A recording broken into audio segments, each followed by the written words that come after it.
Assalamualaikum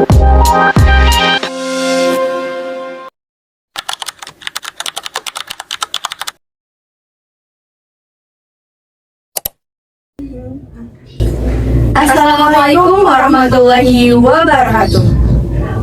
Kami dari mahasiswa Universitas Pancasila Tegal, Fakultas Ekonomi dan Bisnis Program Studi Akuntansi semester 5. Kami di sini dari kelompok 3 akan memaparkan materi terkait APBN dan APBD untuk memenuhi tugas mata kuliah akuntansi sektor publik. Sebelum itu, perkenalkan saya Karlina Latifah, Saya Linkan Salsadia, dan saya Fitri Alifaini. Untuk memahami lebih dalam mengenai materi APBN dan APBD, marilah kita simak bersama-sama materi yang akan kami sampaikan. Di sini saya akan menjelaskan terkait perencanaan pembangunan daerah. Perencanaan itu sendiri adalah suatu proses untuk menentukan tindakan masa depan yang tepat melalui urutan pilihan dengan memperhitungkan sumber daya yang tersedia. Perencanaan pembangunan pemerintah yaitu meliputi pertama, rencana pembangunan jangka panjang atau RJP. RJP ini merupakan dokumen perencanaan dalam jangka 20 tahun yang berfungsi sebagai arah pembangunan daerah dalam jangka panjang dan menjadi dasar bagi penyusunan rencana jangka menengah dan tahunan. Yang kedua, rencana pembangunan jangka menengah, yaitu dokumen perencanaan untuk jangka waktu 5 tahun. Isi dari RPJM itu sendiri adalah arah kebijakan pemerintah daerah untuk satu periode kepala daerah. RPJM disusun berdasarkan RPJP, tetapi lebih detail dan realistis terhadap kondisi saat ini. Yang ketiga, rencana kerja pemerintah daerah atau RKPD. RKPD itu sendiri yaitu dokumen perencanaan tahunan pemerintah daerah, yaitu untuk 1 tahun. RKPD ini merupakan penjabaran dari RPJM menjadi program dan kegiatan yang akan dilaksanakan setiap tahun dan digunakan untuk menyusun APBD. Pada gambar ini terlihat skema perencanaan pembangunan pemerintah yang terbagi menjadi 2 bagian besar, yaitu perencanaan pembangunan nasional dan perencanaan pembangunan daerah. Pertama, kita lihat alur perencanaan pembangunan nasional. Perencanaan jangka panjang di tingkat nasional disebut RPJPN, yaitu Rencana Pembangunan Jangka Panjang Nasional yang berlaku selama 20 tahun. Dokumen ini menjadi arah pembangunan besar negara. Dari RPJPN kemudian diturunkan menjadi RPJMN, yaitu Rencana Pembangunan Jangka Menengah Nasional yang berlaku selama 5 tahun. Dokumen ini disusun setiap pergantian pemerintah dan menjadi pedoman kebijakan pembangunan selama 1 periode presiden. Selanjutnya, RPJMN dijabarkan lagi dalam rencana tahunan yang disebut RKP atau Rencana Kerja Pemerintah yang berlaku 1 tahun. RKP ini menjadi dasar penyusunan RAPBN di tingkat nasional. Sekarang kita lihat bagian perencanaan pembangunan daerah. Di daerah, perencanaannya mengikuti pola yang sama. Dokumen jangka panjangnya disebut RPJPD, yaitu Rencana Pembangunan Jangka Panjang Daerah yang juga berlaku selama 20 tahun. Dokumen ini harus selaras atau mengacu pada RPJPN. Lalu diturunkan menjadi RPJMD, yaitu Rencana Pembangunan Jangka Menengah Daerah dengan periode 5 tahun, mengikuti masa jabatan kepala daerah. RPJMD menyesuaikan arah pembangunan nasional, tetapi fokus pada kebutuhan daerah. Akhirnya, rencana ini dijabarkan dalam RKPD, yaitu Rencana Kerja Pemerintah Daerah yang berlaku 1 tahun. RKPD ini menjadi dasar penyusunan APBD setiap tahun.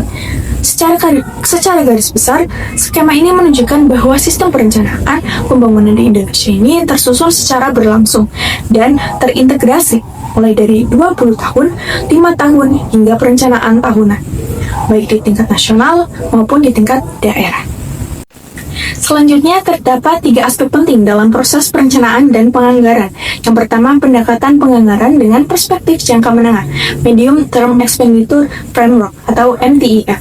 MTEF ini adalah pendekatan anggaran yang tidak hanya melihat kebutuhan anggaran untuk 1 tahun, tetapi memproyeksikan anggaran untuk beberapa tahun ke depan, biasanya 3-5 tahun. Yang kedua, penerapan penganggaran secara terpadu, Unified Budget. Unified Budget ini berarti seluruh jenis pendapatan dan belanja, baik rutin maupun pembangunan, digabungkan dalam satu dokumen anggaran. Yang ketiga, penganggaran berbasis kinerja, performance-based budgeting. Dalam pendekatan ini, anggaran disusun berdasarkan kinerja yang ingin dicapai, bukan sekadar besarnya dana yang dikeluarkan. Ini adalah gambar yang menunjukkan alur bagaimana anggaran pemerintah disusun baik di tingkat nasional maupun di tingkat daerah. Pertama, di bagian tengah ada perencanaan pembangunan. Di tingkat nasional, rencananya dimulai dari RPJPN untuk 20 tahun, lalu dijabarkan menjadi RPJMN selama 5 tahun, dan diteruskan menjadi RKP untuk rencana kerja tahunan. Di daerah alurnya sama, ada RPJPD 20 tahun, RPJMD 5 tahun, dan RKPD untuk rencana tahunan. Dari dokumen perencanaan ini, pemerintah mulai masuk ke tahap penyusunan anggaran. Untuk tingkat nasional, dibuat dulu Renstra Nasional sebagai rencana strategis jangka menengah. Renstra ini dijabarkan menjadi Renja Nasional, yaitu rencana kerja tahunan. Dari Renja disusun RKA Nasional, yaitu rencana kerja dan anggaran kementerian atau lembaga. RKA kemudian disatukan menjadi RAPBN, yaitu Rancangan Anggaran Pendapatan dan Belanja Negara. Setelah disetujui, RAPBN menjadi APBN, Anggaran Resmi Negara. Di tingkat daerah, prosesnya sama. Ada Renstrada sebagai rencana strategi daerah, kemudian dijabarkan menjadi Renja daerah. Renja ini dipakai untuk menyusun RKA daerah atau RKA SKPD. Selanjutnya disusun RAPBD. RAPBD yaitu Rencana Anggaran Daerah. Setelah disahkan, RAPBD menjadi APBD, Anggaran Resmi Pemerintah Daerah.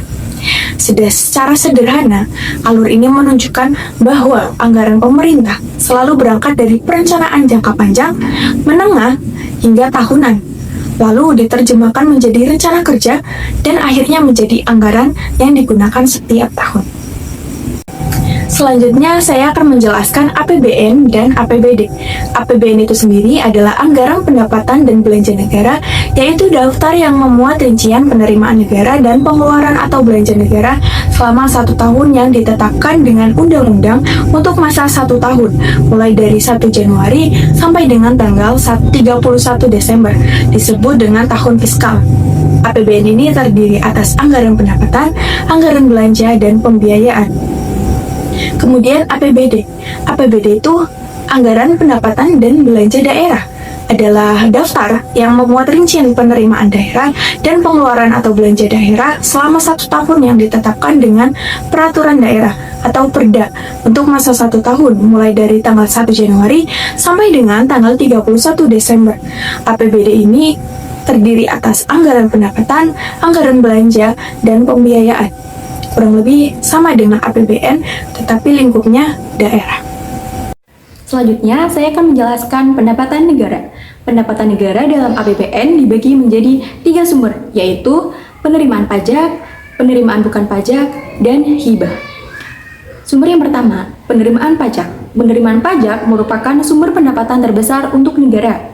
Jenis-jenisnya antara lain 1. Pajak penghasilan atau PPH, yaitu pajak atas penghasilan yang diterima orang pribadi atau badan usaha. Contohnya seperti gaji, laba perusahaan, usaha, honorarium, dividen, dan bunga bank.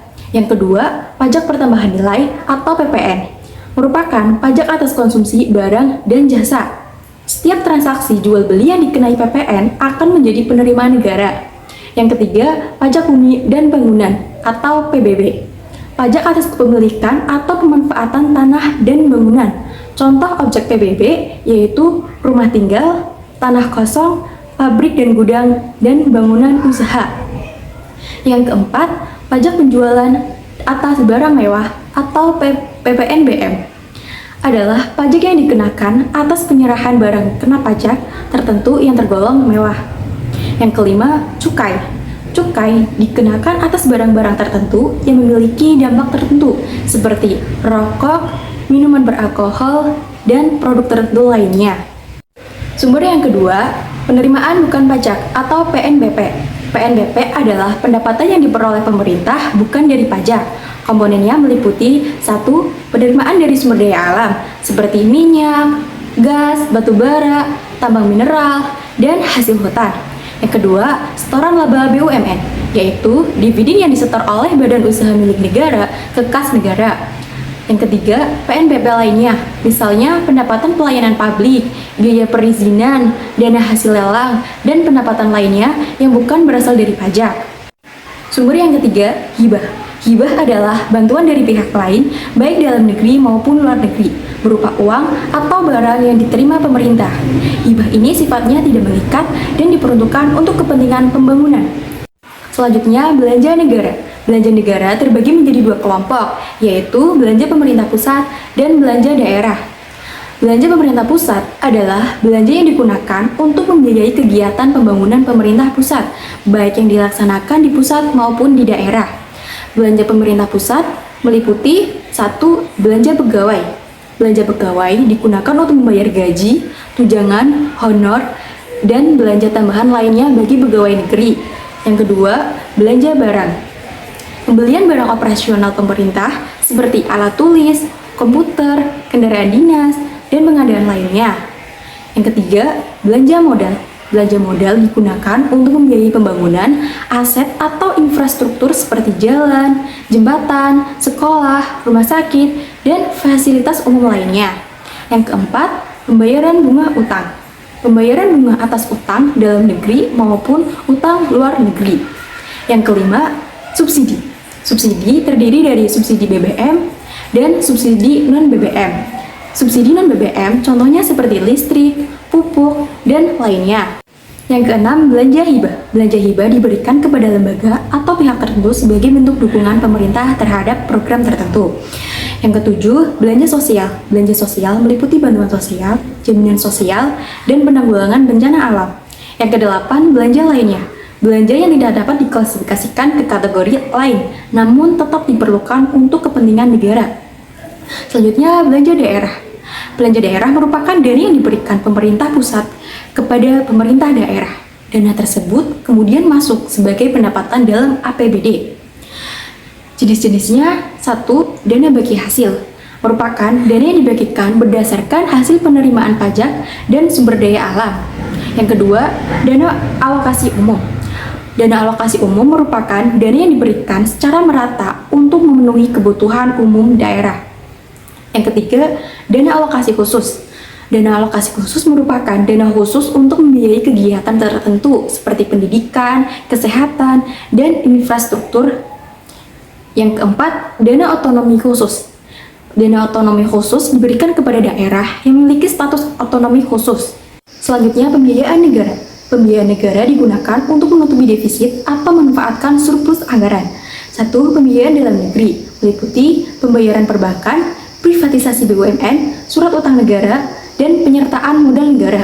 Yang kedua, pembiayaan luar negeri meliputi penarikan pinjaman luar negeri yang terdiri dari pinjaman program dan pinjaman proyek. 2. Pembayaran cicilan pokok utang luar negeri yang terdiri dari jatuh tempo dan moratorium. Selanjutnya, sistematika APBD. APBD memiliki 3 komponen, yaitu pendapatan daerah, belanja daerah, dan pembiayaan daerah. 1. Pendapatan daerah. Pendapatan daerah meliputi pendapatan asli daerah, contohnya pajak daerah, retribusi daerah, hasil pengelolaan kekayaan daerah, dan pendapatan sah lainnya. Yang kedua, dana pembangunan. Dana pembangunan merupakan dana yang diberikan pemerintah pusat seperti dana bagi hasil, dana alokasi umum, dan dana alokasi khusus. Yang ketiga, lain-lain pendapatan daerah yang sah seperti hibah daerah atau pendapatan lainnya. Selanjutnya, belanja daerah. Belanja daerah meliputi 1. Belanja aparatur daerah. Digunakan untuk mendukung fungsi pemerintahan daerah. Yang kedua, belanja pelayanan publik. Belanja pelayanan publik digunakan untuk menyediakan layanan bagi masyarakat seperti pendidikan, kesehatan, transportasi, dan infrastruktur. Ketiga, belanja bagi hasil dan bantuan keuangan diberikan kepada pemerintah desa atau pihak lainnya sesuai kebijakan daerah. Yang keempat, belanja tak terduga. Belanja tak terduga dipakai untuk keadaan darurat seperti bencana alam. Selanjutnya, pembiayaan daerah. Pembiayaan daerah terdiri dari 2 kelompok. 1. Penerimaan pembiayaan daerah, contohnya seperti sisa anggaran tahun sebelumnya, pinjaman daerah. Yang kedua, pengeluaran pembiayaan daerah, misalnya pembayaran pokok utang, pemberian pinjaman daerah, dan investasi pemerintah daerah. Selanjutnya, proses penyusunan APBN. 1. Pemerintah pusat menyampaikan pokok-pokok kebijakan fiskal dan kerangka ekonomi makro tahun anggaran berikutnya kepada Dewan Perwakilan Rakyat. Yang kedua, berdasarkan kerangka ekonomi makro dan pokok-pokok kebijakan fiskal, pemerintah pusat bersama Dewan Perwakilan Rakyat membahas kebijakan umum dan prioritas anggaran untuk dijadikan acuan bagi setiap kementerian, negara, atau lembaga dalam penyusunan usulan anggaran. Yang ketiga, dalam rangka penyusunan rancangan APBN, menteri atau pimpinan lembaga selaku pengguna anggaran atau pengguna barang menyusun rencana kerja dan anggaran kementerian negara atau lembaga tahun berikutnya. Yang keempat, rencana kerja dan anggaran disusun berdasarkan prestasi kerja yang akan dicapai dan disertai dengan perkiraan belanja. Yang kelima, rencana kerja dan anggaran disampaikan kepada Dewan Perwakilan Rakyat untuk dibahas dalam pembicaraan pendahuluan rancangan APBN. Yang keenam, hasil pembahasan rencana kerja dan anggaran disampaikan kepada Menteri Keuangan sebagai bahan penyusunan rancangan undang-undang tentang APBN tahun berikutnya. Yang ketujuh, pemerintah pusat mengajukan rancangan undang-undang tentang APBN disertai nota keuangan dan dokumen-dokumen pendukung kepada Dewan Perwakilan Rakyat. Yang kedelapan, pembahasan rancangan undang-undang tentang APBN dilakukan sesuai dengan undang-undang yang mengatur susunan dan kedudukan Dewan Perwakilan Rakyat. Yang kesembilan, Dewan Perwakilan Rakyat dapat mengajukan usul yang mengakibatkan perubahan jumlah penerimaan dan pengeluaran dalam rancangan undang-undang tentang APBN, sepanjang tidak mengakibatkan peningkatan defisit anggaran. Yang ke-10, APBN yang disetujui oleh DPR terinci sampai dengan unit organisasi, fungsi, program, kegiatan, dan jenis belanja. Apabila Dewan Perwakilan Rakyat tidak menyetujui, pemerintah pusat dapat melakukan pengeluaran setinggi-tingginya sebesar angka APBN tahun anggaran sebelumnya. Selanjutnya, proses penyusunan APBD. Yang pertama, pemerintah daerah menyampaikan kebijakan umum APBD tahun anggaran berikutnya sejalan dengan rencana kerja pemerintah daerah sebagai landasan penyusunan RAPBD kepada DPRD. Yang kedua, berdasarkan kebijakan umum APBD yang telah disepakati dengan DPRD, pemerintah daerah bersama Dewan Perwakilan Rakyat daerah membahas prioritas dan platform anggaran sementara untuk dijadikan acuan bagi setiap satuan kerja perangkat daerah. Yang ketiga, dalam rangka penyusunan RAPBD kepada satuan kerja perangkat daerah, selaku pengguna anggaran menyusun rencana kerja dan anggaran satuan kerja perangkat daerah tahun berikutnya. Yang keempat, rencana kerja dan anggaran satuan kerja perangkat daerah disusun dengan pendekatan berdasarkan prestasi kerja yang akan dicapai dan perkiraan belanja. Yang kelima, rencana kerja dan anggaran disampaikan kepada DPRD untuk dibahas dalam pembicaraan pendahuluan RAPBD. Proses penyusunan APBD. Yang keenam, poin pembahasan rencana kerja dan anggaran disampaikan kepada pejabat pengelola keuangan daerah sebagai bahan penyusunan rancangan peraturan daerah tentang APBD tahun berikutnya. Artinya, setelah semua rancangan kerja dan anggaran dari masing-masing dinas dibahas, hasilnya dikumpulkan dan diserahkan ke pejabat pengelola keuangan daerah. Tujuannya adalah sebagai bahan utama untuk menyusun rancangan peraturan daerah atau Raperda tentang APBD untuk tahun anggaran berikutnya. Yang ketujuh, pemerintah daerah mengajukan rancangan peraturan daerah tentang APBD disertai penjelasan dan dokumen-dokumen pendukung kepada DPRD. Artinya, pemerintah daerah atau kepala daerah dan jajarannya mengajukan Raperda APBD ke DPRD. Nah, pengajuan ini tidak cuma dokumennya saja, tapi juga disertai penjelasan, data pendukung, dan dokumen teknis lainnya. Ini bertujuan supaya DPRD paham dan bisa menilai apakah APBD sudah sesuai kebutuhan masyarakat atau. Kedelapan, pembahasan rancangan peraturan daerah tentang APBD dilakukan sesuai dengan undang-undang yang mengatur susunan dan kedudukan DPRD. Artinya, Raperda APBD yang sudah diajukan tadi dibahas bersama DPRD, tapi pembahasannya harus mengikuti aturan hukum yang berlaku, tidak boleh sembarangan atau asal setuju. Pembahasan APBD juga harus dilakukan secara resmi, tertib, dan sesuai peraturan perundang-undangan. Kesembilan, DPRD dapat mengajukan usul yang mengakibatkan perubahan jumlah penerimaan dan pengeluaran dalam perancangan peraturan daerah tentang APBD sepanjang tidak mengakibatkan peningkatan defisit anggaran. Artinya, DPRD boleh mengusulkan perubahan dalam Raperda APBD, misalnya menambah anggaran di satu sektor dan mengurangi di sektor yang lain. Tapi juga ada batasnya, seperti perubahan tersebut tidak boleh membuat defisit anggaran bertambah. Jadi, DPRD punya hak mengusulkan, tapi tetap harus bertanggung jawab secara keuangan. Yang ke-10, APBD yang disetujui oleh DPRD terinci sampai dengan unit organisasi, fungsi, program, kegiatan, dan jenis belanja. Apabila DPRD tidak menyetujui rancangan peraturan daerah tersebut untuk membiayai keperluan setiap bulan, pemerintah daerah dapat melaksanakan pengeluaran setinggi-tingginya. Kalau APBD sudah disetujui DPRD, isinya sangat rinci, mulai dari unit organisasi, fungsi, program, kegiatan, dan jenis belanja. Tapi, kalau DPRD tidak menyetujui ke Raperda, APBD pemerintah daerah tetap boleh melakukan pengeluaran, tapi hanya untuk kebutuhan rutin setiap bulan, besarnya juga maksimal seperti anggaran sebelumnya. Tidak boleh berlebihan. Tujuannya supaya pemerintahan tetap berjalan meskipun APBD belum disahkan. Pelaksanaan APBN.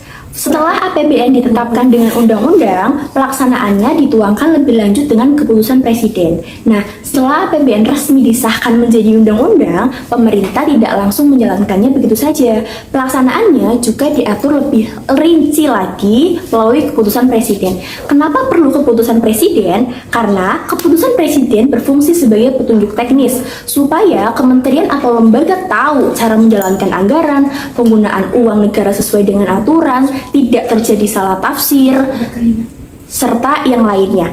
Kedua, pemerintah pusat menyusun laporan realisasi semester pertama APBN dan prognosis untuk 6 bulan berikutnya. Setelah APBN berjalan selama 6 bulan pertama, pemerintah pusat membuat laporan realisasi apa saja yang sudah dilaksanakan dan berapa anggaran yang sudah dipakai. Yang kedua, menyusun prognosis, yaitu perkiraan kondisi anggaran untuk 6 bulan ke depannya. Jadi, pemerintah tidak hanya melaporkan masa lalu, tapi juga memprediksi apakah target APBN bisa tercapai atau perlu penyesuaian. Yang ketiga, laporan tersebut disampaikan kepada DPR selambat-lambatnya pada akhir Juli. Penyesuaian APBN. Pertama, perkembangan ekonomi makro yang tidak sesuai dengan asumsi yang digunakan dalam APBN. Saat APBN disusun, pemerintah memakai asumsi ekonomi makro, seperti pertumbuhan ekonomi, inflasi, nilai tukar, harga minyak dunia. Kalau dalam pelaksanaannya, kondisi ekonomi nyata berbeda dari perkiraan awal, maka APBN perlu disesuaikan. Inflasi lebih tinggi dari perkiraan, anggaran subsidi harus ditambah. Yang kedua, perubahan pokok-pokok kebijakan fiskal. Pemerintah bisa mengubah arah kebijakan fiskal, misalnya fokus dari pembangunan infrastruktur ke bantuan sosial, perubahan kebijakan pajak atau subsidi. Kalau kebijakan utamanya berubah, maka anggaran juga harus ikut diubah supaya sejalan dengan kebijakan tersebut. Pada intinya, arah kebijakan berubah, APBN juga ikut menyesuaikan. Yang ketiga, keadaan yang menyebabkan harus dilakukan pergeseran anggaran antara unit organisasi, antar kegiatan, dan antar jenis belanja. Dalam kondisi tertentu, pemerintah perlu menggeser anggaran, misalnya anggaran unit organisasi, anggaran program atau kegiatan, anggaran jenis belanja. Contoh sederhananya, anggaran pembangunan gedung dikurangi, lalu dialihkan ke belanja kesehatan karena kondisi darurat. Yang keempat, keadaan yang menyebabkan saldo anggaran yang lebih di tahun sebelumnya harus digunakan untuk pembiayaan anggaran yang berjalan. Jika di tahun sebelumnya ada sisa anggaran atau saldo anggaran yang lebih, maka dana tersebut bisa digunakan untuk membiayai anggaran tahun berjalan. Contohnya, sisa APBN tahun lalu digunakan untuk menutup kekurangan anggaran dan membiayai program tambahan yang terdesak. Keadaan darurat. Yang pertama, dalam keadaan darurat, pemerintah dapat mengeluarkan yang belum tersedia anggarannya. Yang selanjutnya diusulkan ke dalam rancangan perubahan APBN atau disampaikan dalam laporan realisasi anggaran. Misalnya, bencana alam atau krisis yang lainnya. Pemerintah boleh mengeluarkan dana meskipun belum ada di APBN, tapi tetap harus dipertanggungjawabkan. Caranya diusulkan dalam perubahan APBN atau dilaporkan dalam laporan realisasi anggaran. Yang kedua, pemerintah pusat mengajukan rancangan undang-undang tentang perubahan APBN tahun anggaran yang bersangkutan berdasarkan perubahan untuk mendapatkan persetujuan dari DPR sebelum tahun anggaran yang bersangkutan berakhir. Jika ada perubahan anggaran, pemerintah wajib mengajukan RUU perubahan APBN ke DPR. Tujuannya meminta persetujuan DPR. Ini dilakukan sebelum tahun anggaran berakhir agar penggunaan anggaran tetap sah secara hukum. Pelaksanaan APBD. 1. Setelah APBD ditetapkan dengan peraturan daerah, pelaksanaannya dituang lebih lanjut dengan keputusan gubernur, bupati, atau wali kota. Setelah APBD resmi disahkan lewat perda, pelaksanaannya diatur lebih rinci melalui keputusan gubernur atau bupati atau wali kota, supaya anggaran bisa dijalankan dengan sangat jelas dan terarah. Kedua, pemerintah daerah menyusun laporan realisasi semester pertama APBD dan prognosis untuk 6 bulan berikutnya. Setelah APBD berjalan 6 bulan, pemerintah daerah membuat laporan penggunaan anggaran, perkiraan anggaran untuk 6 bulan berikutnya. Yang ketiga, laporan tersebut disampaikan kepada DPRD selambat-lambatnya pada akhir Juli tahun anggaran yang bersangkutan untuk dibahas bersama antara DPRD dan pemerintah daerah. Laporan tadi wajib disampaikan ke DPRD paling lambat akhir Juli untuk dibahas bersama sebagai bentuk pengawasan dan evaluasi pelaksanaan APBD. Penyesuaian APBD. 1. Perkembangan yang tidak sesuai dengan asumsi kebijakan umum APBD. Artinya, kondisi yang terjadi tidak sesuai dengan perencanaan awal, sehingga APBD perlu disesuaikan. Yang kedua, keadaan yang menyebabkan harus dilakukan pergeseran anggaran antar unit organisasi, antar kegiatan, dan antar jenis belanja. Maksudnya, anggaran perlu dipindahkan antar unit, kegiatan, atau jenis belanja karena adanya kebutuhan tertentu. Yang ketiga, keadaan yang menyebabkan saldo anggaran lebih dari tahun sebelumnya yang diharuskan untuk pembiayaan anggaran yang berjalan. Artinya, sisa anggaran dari tahun sebelumnya digunakan untuk membiayai kebutuhan pada tahun berjalan. Keadaan darurat daerah. 1. Dalam keadaan darurat pemerintah daerah dapat dilakukan pengeluaran yang belum tersedia anggarannya. Yang selanjutnya diusulkan dalam rancangan perubahan APBD atau disampaikan dalam laporan realisasi anggaran. Dalam kondisi darurat, pemerintah daerah boleh melakukan pengeluaran meskipun belum ada anggarannya, lalu dicatat dan diusulkan dalam perubahan APBD atau dilaporkan dalam laporan realisasi anggaran. Yang kedua, pemerintah daerah mengajukan rancangan peraturan daerah tentang perubahan APBD tahun anggaran yang bersangkutan berdasarkan perubahan untuk mendapatkan persetujuan DPRD sebelum tahun anggaran yang bersangkutan berakhir. Pemerintah daerah wajib mengajukan rancangan perda perubahan APBD kepada DPRD untuk mendapatkan persetujuan sebelum tahun anggaran berakhir. Pertanggungjawaban APBN. 1. Presiden menyampaikan rancangan undang-undang tentang pertanggungjawaban pelaksanaan APBN kepada DPR berupa laporan keuangan yang telah diperiksa oleh Badan Pemeriksa Keuangan selambat-lambatnya 6 bulan setelah tahun anggaran berakhir. Yang kedua, laporan keuangan tersebut meliputi laporan realisasi APBN, neraca, laporan arus kas, dan catatan atas laporan keuangan yang dilampiri dengan laporan keuangan perusahaan negara dan badan lain. Pertanggungjawaban APBD. 1. Gubernur, bupati, dan wali kota menyampaikan rancangan peraturan daerah tentang pertanggungjawaban pelaksanaan APBD kepada DPRD berupa laporan keuangan yang telah diperiksa oleh Badan Pemeriksa Keuangan selambat-lambatnya 6 bulan setelah laporan tahun anggaran berakhir. Yang kedua, laporan keuangan tersebut meliputi laporan realisasi APBD, neraca, laporan arus kas, dan catatan atas laporan keuangan yang dilampiri dengan laporan keuangan perusahaan daerah. Standar akuntansi pemerintahan. 1. Laporan pertanggungjawaban APBN dan APBD harus disusun sesuai dengan standar akuntansi pemerintahan atau SAP. Standar ini dibuat oleh komite independen dan ditetapkan melalui peraturan pemerintah dan sebelumnya mendapatkan pertimbangan dari BPK agar laporan keuangan rapi, seragam, dan dapat dipercaya. Terima kasih. Demikian pemaparan materi terkait APBN dan APBD yang dapat kami sampaikan. Semoga materi ini dapat bermanfaat dan menambah pemahaman kita bersama. Kami mengucapkan terima kasih atas perhatian yang telah diberikan. Kami akhiri. Wassalamualaikum warahmatullahi wabarakatuh.